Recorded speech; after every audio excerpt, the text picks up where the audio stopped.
Field. I don't know what the weather will be on Sunday, but this kind of weather wrinkles me. I got to be honest with you. Single digits this morning, I don't do single digits, Bill. I got news for you. Bill Colarola here. Ray is not here today. We got Sean Rodman in the booth today. All right, so we'll try to ignore the cold. We'll try to warm up with a little Eagles talk.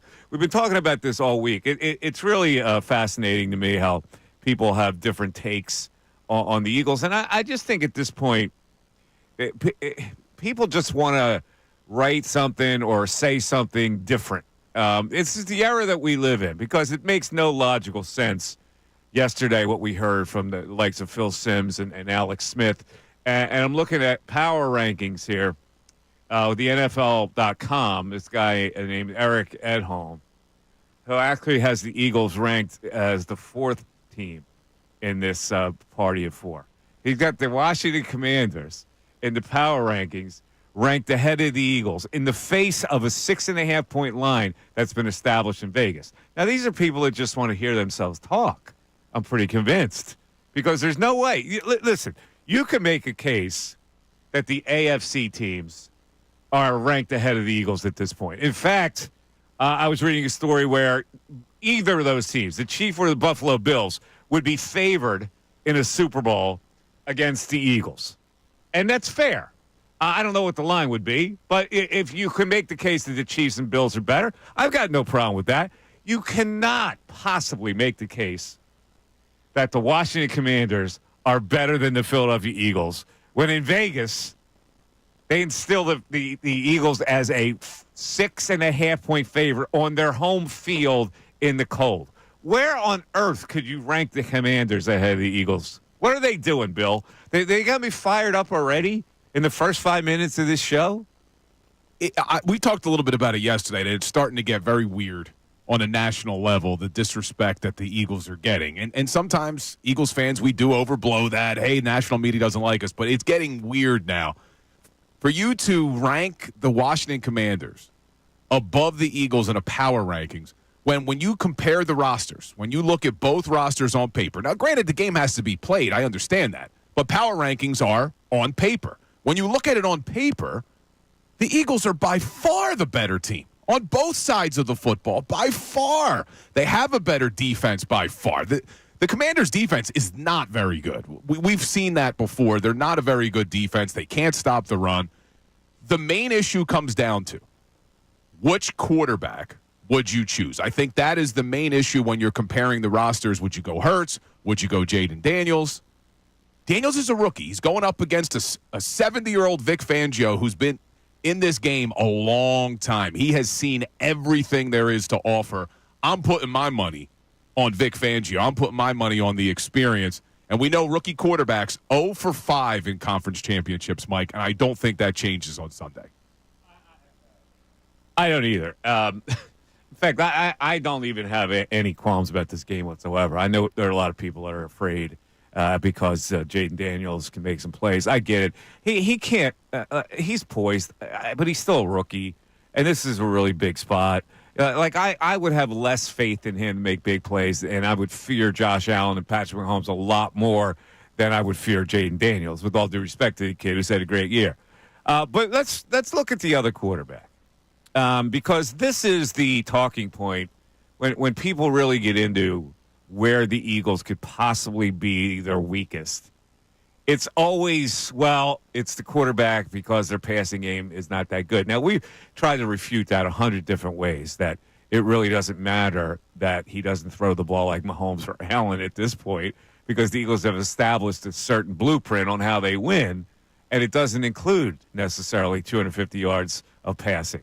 But there is a weird, I don't know, what do you call it, a doubting of Jaylen Herz. It's like people like to go after him in a very negative way for some reason, including their own fan base. I mean, you see what happens when he doesn't get off to a good start. Here comes social media. Hertz sucks. Our quarterback is not good enough to win a Super Bowl. And then by the end of the day, they've won the game, and they forget all about that. They've said that. It's weird because he's the hometown quarterback. Now, I can see, like, the national pundits try to outsmart themselves by criticizing him. He doesn't do this. He doesn't do that. He's not this. He's not that. I get it. But even in the hometown, you get that kind of reaction for Jaylen Herz. So we're trying to figure out why that would be. And I think maybe we touched on it, Bill, for the show. What did you say? I think it's the contract. It's the money. Yeah, I think people look at the fact that he has a $255 million contract, and they want more from their quarterback. But the one thing that keeps bothering me when we talk about Jaylen Herz, every single time you put up, I've tweeted this out, or you see a statistic that says total yards, the Jaylen Herz haters come out. Well, remove the rushing yards. Remove the rushing touchdowns. The last time I checked, passing yards and rushing yards count the same. Passing touchdowns and rushing touchdowns count the same. Moving the ball down the field, whether he's doing it with his arm or his legs, is still moving the ball down the field. So why do people look at Jaylen Herz and say, remove the rushing yards? Would we say about Christian McCaffrey, because he's a running back, remove his receiving yards from the equation? No, you wouldn't, because it's a part of his skill set, just like running the ball is a part of Jaylen's skill set. I don't understand that argument of people who want to remove the rushing yards from the equation when they count the same as passing yards. No, you're right about that. And like, you can go to a couple parallels. And the most interesting parallel is the one you always make with the Seattle Seahawks. What was Russell Wilson that year? He was a second-year quarterback. He was on his rookie deal. I actually went and looked at their contracts. So in 2013, Russell Wilson was on a rookie contract that paid him a total of $3 million, and he only had a $681,000 cap hit that season. Now, when you compare that to Jaylen Herz this year, he's on a $255 million contract with a $13.6 million cap hit. Nobody was complaining about Russell Wilson in 2013. He was certainly good enough to win a Super Bowl because they did it, and you didn't hear all this talk about, well, can Russell Wilson win the big game? But I do think that's the difference with Hertz. It's the money. It's all about the Benjamins, baby.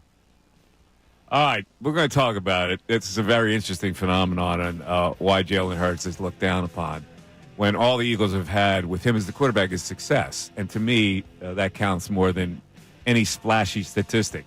It is General Knowledge Wednesday. We'll give you the topics after this. We are giving away Sixers tickets today. I know that doesn't sound like a big deal, but at least you can get down there and have fun. Yeah, free is free. Right. If it's free, it's for you. 610-632-0975. Ray is not in for General Knowledge today, so this is straight up against you. The question versus you, the audience, and we're back after this.